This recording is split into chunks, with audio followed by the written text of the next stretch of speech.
Day number 6. Have you ever examined the words, I love you?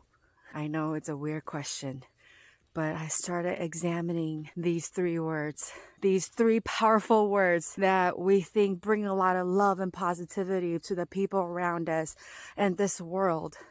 I started to ask more questions about these 3 words, I love you. I started asking because of my conversation with Nyla. Usually, I say I love you to Nyla a lot. And I actually never really examine my feeling, the behind the I love you, what is actually going on. I just know I love her so much.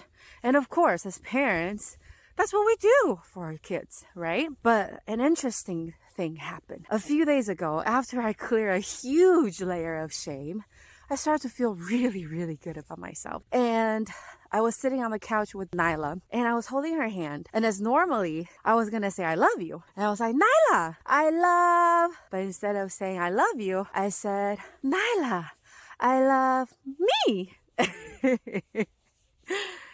And I wish I could record her reaction. She was so shocked because I've never said that before. She was expecting, I love you. And every time I would say, Nyla, I love you, her reaction would be like, I don't love you, mommy. Or, I no love you, mommy. And she will reject my love. But sometimes she'll be like, I love you too, mommy. But a lot of times she was like, I don't love you, mommy. And I would just take that as, whether it be her being shy or whatever. Or maybe she's playing with me. I don't know. But that day when I say, Nyla, I love me, when she was expecting me to say, I love you again, she was laughing so hard. And she thought that was so new, so interesting, so fun. She was like, do it again. Mommy, say it again. And I say, Nyla, I love me.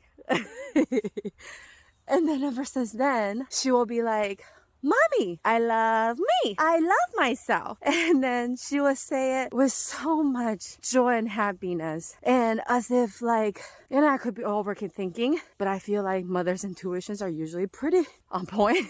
I would notice after I told her I love me, I feel for the first time, she feels a relief.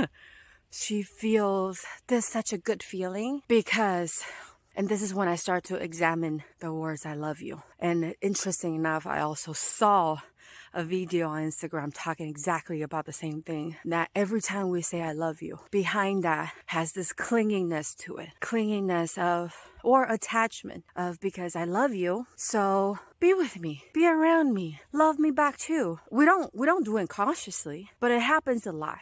If you think about it, we often do things for our loved ones from a place of, I love you, so I'm being very considerate, I'm being very thoughtful, I'm doing all this stuff to make sure that you are loved. And then we think we're doing them a big favor by doing all these things to show them how much they are loved and special, how special they are, how loved they are by us. But then one day, when it comes to a day, maybe you have a certain expectation, not consciously. Maybe you just would like them to be a little bit more considerate and thoughtful in return because you've done so much for your loved ones.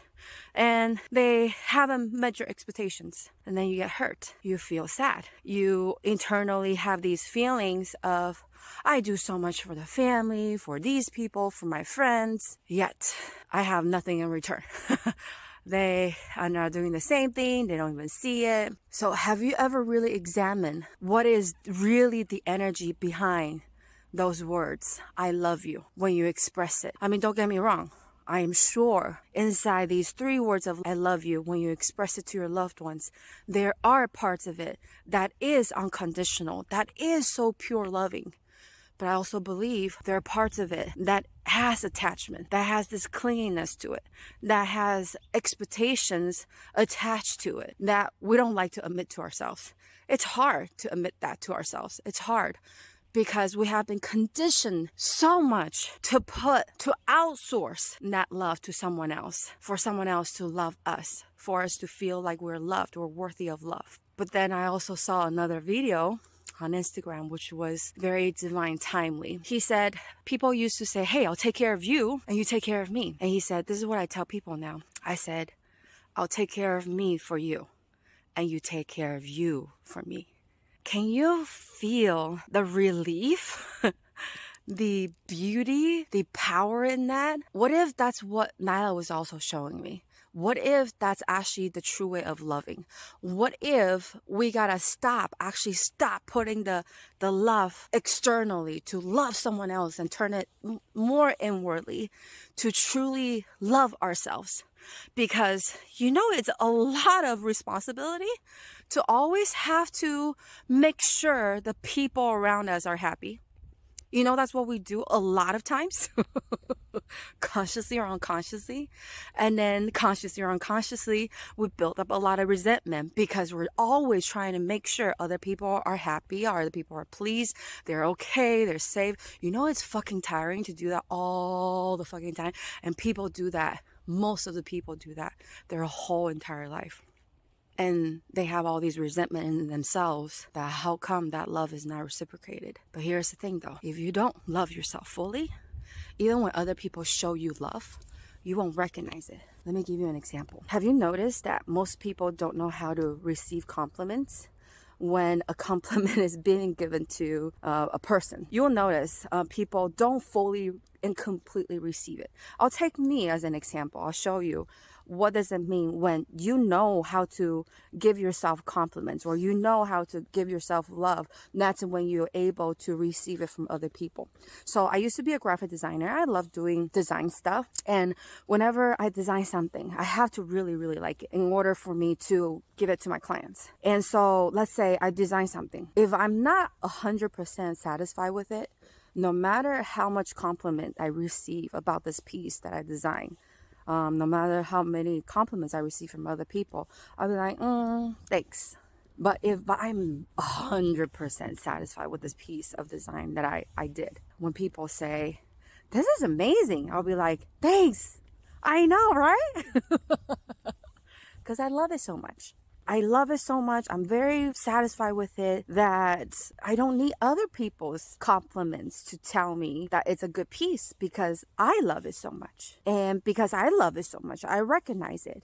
And when other people give me the same vibration of compliments, I allow myself to receive it. But if I don't completely agree that I like this piece, no matter how many times people tell me it's good, I will still have doubt. This is the same thing with love. If you don't know how to fully and completely love yourself, no matter how much other people try to show you their love to you, you won't fully allow yourself to receive it. 100% of the time, you won't receive it because you don't recognize what that means in your own internal world. So what if the truest, the best way to love anyone in this world is actually for us to truly and fully and completely love ourselves? What if? What if Nyla was so happy because she no longer feels the attachment of, oh, mommy loved me so much.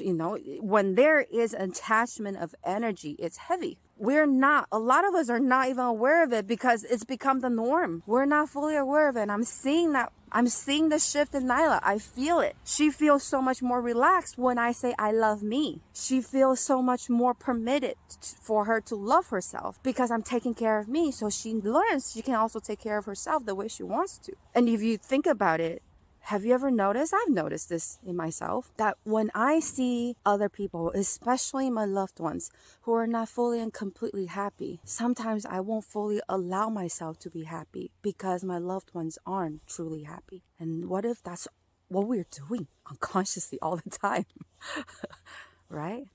But if the power really comes from, just imagine how beautiful and powerful, how amazing it will be if we no longer have to be careful, think so much about pleasing other people because everyone is taking care of themselves. So we don't need anyone else to give us that love and validation. And we are all taking care of ourselves so lovingly, so beautifully, so nurturingly that when it comes to loving other people, it's already included, like it's already natural. When you fully and completely love yourself, loving other people is only natural. It will naturally happen.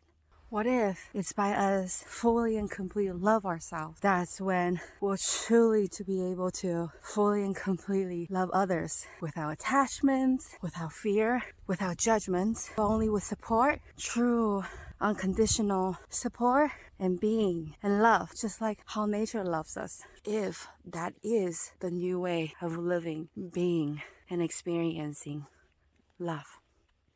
Have a beautiful day.